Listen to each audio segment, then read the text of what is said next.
pai club Manipur na mayambu amuk hana khurumjari asigi pai gi bull run se mayam na ubire ahan bada nahan namineni gi mamangda 0.74 0.73 sumain leiramani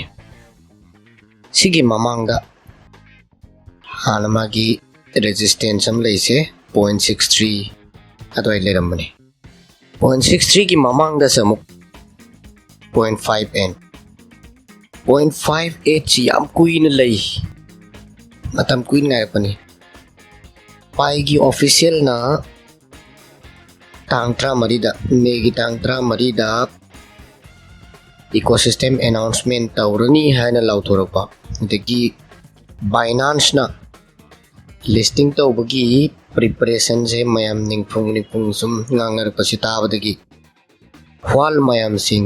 trader mayam sing na pai selection bohropani adudagi hariba bull run se sum kare se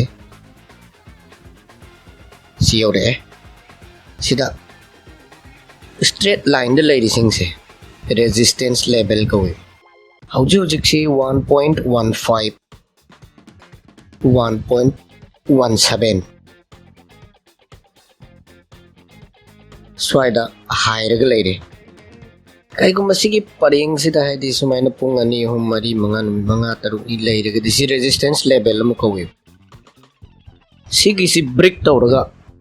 buyer sing sen nam that laga mathak ta ka 1.25 1.3 karaba adu ergadi adu ki amuk mathak ta 1.5 2 ka gani ade akoina haibading amde karakani har investment tawge na de ma'am khanbi ganu investment gi damakta akoi gi video sem jabanate investment advice pe na ba khoida knowledge yamna to hak na lay basunate market condition se sum discussion tawsiana ma'am gi interest ko tawgi wani ado sida yengo mayamna Binance ta ningphung ngangnare tawra listing tawra ngangnare akoina laida khurunggadabuse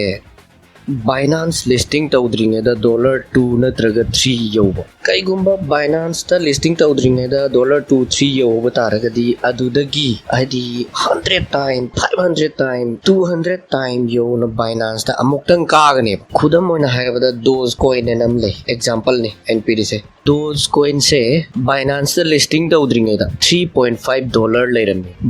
Binance ta listing tawbu matamda $58 yoy kona bude amuk taraktoi ni pai dum tarak ni aduragasu wangi ngai madam duda koi gi pai khara di yol horaga achina kom kan na bi aidna hojik $2 daki 10 time kare na khallo ne Binance listing to the $20 haraga di sufficient oire ahoda pai khara kai thoga adum achina kom season aga atopa lehuri ba pai china chahi amani ngai ba dum yari adone ain ma'am da hajaningi se ado Binance da listing to bagi pau se yamna thasabya ba source tagi ni kaya na hadi proof hanglabani mayam hold to view koi gi pai se yamna thuna pai to the moon ne do adu yora ani adaga koi gi pai club Manipur de yawi riba isinina pum namak pu aina all the best good luck hajaningi aduga matam asuk sang base koi gi group sibu support tawdana group sida dum laibi bagi damakta yamna thagatjari aise aseng bagi di ruby gi video mo semam bari pai gi bull run si lakota